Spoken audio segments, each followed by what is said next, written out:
Hello and welcome. Today we'll be discussing a study conducted by Lonsman and Kraft called Language Policy and Practice in Multilingual Production Workplaces. This study examines the policies and practices within multilingual workplaces. It takes a close look at the practices actually enacted by workers in comparison to the policies made and set into place by management. Within the introduction, they hypothesize that many of these language policies made by higher authorities don't in fact work properly and can make it harder for workers. They used two main questions to guide their research. First, how is language conceptualized in policies and enacted in practices? And the second, how do these policies and practices impact on the daily working life and professional opportunities of the workers? This study references research done by Neely and Teedle, which analyzes a French high-tech company which makes policies to only use English in the workplace. This disadvantages non-English speakers, making it considerably more difficult to work normally. This highlights the point that Lonsman and Kraft are making in that policies expect workers to change to suit them instead of the policy actually changing to fit the workers' needs. The results of this study will demonstrate the areas and potential ways that language policy can be improved to benefit the daily lives of workers. However, this paper solely addresses production economy workplaces, as they stated there is significantly less research done in that field. This means that more studies may need to be done and replicated to be able to draw accurate conclusions about this field of research. The study's aim is to investigate discourse communication within monolingual societies, which is a society that adapts to speak only one language. For the first part, in order to gain a better understanding about why policies are designed in such a way and by whom, the study primarily takes into account the employees' conditions and the management's justification for these policies. They begin with analysing official published policies alongside the employees' own understanding of these policies. In the method, they aim to demonstrate how people carry out their work and how language is a part of it. This was carried out through observations, recordings of interactions, and reported practices from interviews. The data used in these case studies consisted of ethnographic fieldwork. They conducted 8 interviews with warehouse workers and 5 with management, discussing the creation of language policy and everyday routines of workers. Both of these studies don't clarify why they chose interviews. However, it could have been the most convenient method for the resources available. To improve this method, they could have used more questionnaires with a larger sample size for both cases to improve the accuracy and reliability of the data. Alternatively, they could have used the methodology presented in the paper by Albury, which follows a similar line of questioning. This study is strengthened by their choice of using 2 different case studies, allowing them to highlight the contrasting differences between language policies, focusing on local languages in comparison to international languages.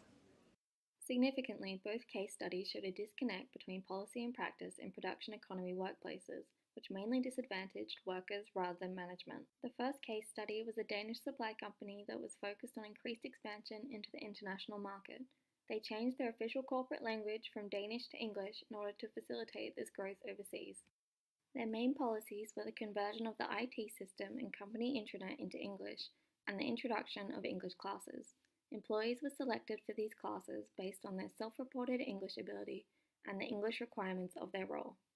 Most employees in administration and management regularly communicated with international customers in English and therefore benefited from English classes. In contrast, the vast majority of the warehouse workers rarely used English and only when communicating with management or delivery truck drivers. However, many of these truck drivers were from Eastern Europe and had no shared language with the warehouse workers, so interactions were reliant upon routines, numbers, gestures, and symbols. The workers said they would benefit more from classes in the truck drivers' languages rather than English, and that compulsory English classes caused stress and provided no benefit to them. Case study 2 was a construction site in Norway. A main contractor was responsible for the entirety of the project, while subcontractors were only in control of specific areas. The majority of the staff were Polish workers. All of the staff were expected to follow the policies of the main contractor as well as their own internal policy. The main contractor chose Norwegian as the official language, however they acknowledged that due to the multilingual workforce, a range of languages would be used on site. The only language specifically mentioned not to be used was English, and management was required to be able to communicate in Norwegian or any other Scandinavian language. The subcontractors were unhappy with the Norwegian language policy because they considered English to be more inclusive. The Norwegian policy forced teams to be structured around multilingual managers who could act as translators between the Polish workers and the Norwegian management. However, none of the subcontractors offered any Norwegian classes to their employees. This meant that Polish workers were not promoted to management and that staff had to use alternative communication strategies, such as working towards a shared professional goal, using keywords, and relying on technical drawings and models. The case studies revealed differences between the ideology of multilingual competence in language policies and realistic practices within the workplace. Firstly, articles argued that the tensions between managements focused on one specific language within the workplace and the workers' use of multilingual languages within their daily work. This was due to the hegemonic statuses of both English and Norwegian in their language policies that reflected the heavy role languages play in the manager's position in the two different sites. Findings suggest that although multilingual practices are crucial for workflow interactions, the construction of linguistic competence in workplace mirrors the languages of higher positioned employees. This may be because policies were founded in principles of internationalization and safety that are relevant to manager positions but insignificant to communication in production sites. Secondly, the article points that policies in both workplaces, language, and communication are limited to high levels of competence in a few languages. For example, the Danish case, where Danish and English hold hegemonic positions, and the Norwegian case, where Norwegian and Swedish hold hegemonic positions. In both cases, those who do not hold a high competence in any of those languages remained unrecognized and positioned as unable to communicate and non-speakers. However, from analysis, we know that workers rely on a range of languages and communication to work efficiently. Ideas behind language and communication rarely match the multilingual resources workers draw on in their daily tasks. Thirdly, both language policies were seen as based on the logic of the greater good. Norwegian-only policy was linked with workplace safety, while English as a corporate language was rationalized by its assumed benefit of equality and opportunity for the workers. This one-size-fits-all model doesn't work with the increasingly multilingual workplace where workers do not have extensive linguistic training, especially in the same language. Fourth, the analysis of this article suggests that problems between language policies and practices are not always covered by the monolingual and multilingual distinction. Policies can be seen as multilingual, but only reflect part of the workplace. Articles suggest to look instead at what kind of multilingualism is promoted in policies and enacted in the workplace. So the problem of communication and multilingualism is solved by regulations that dictate a monolingual ideal in a multilingual reality. Therefore, these regulations often lead to restrictions on individual opportunities. To sum up the findings of this research, the language policy creators impose workplace language policies that are based on monolingual ideologies and disregard multilingual realities. The linguistic repertoires involving local or hegemonic language that is convenient only to them and are valorized over the practical multilingual needs of workers. This reflects how only the competence of these high-status workers and managers are valued, and multilingual resources, which is key for efficiency in everyday work interactions, is blatantly ignored.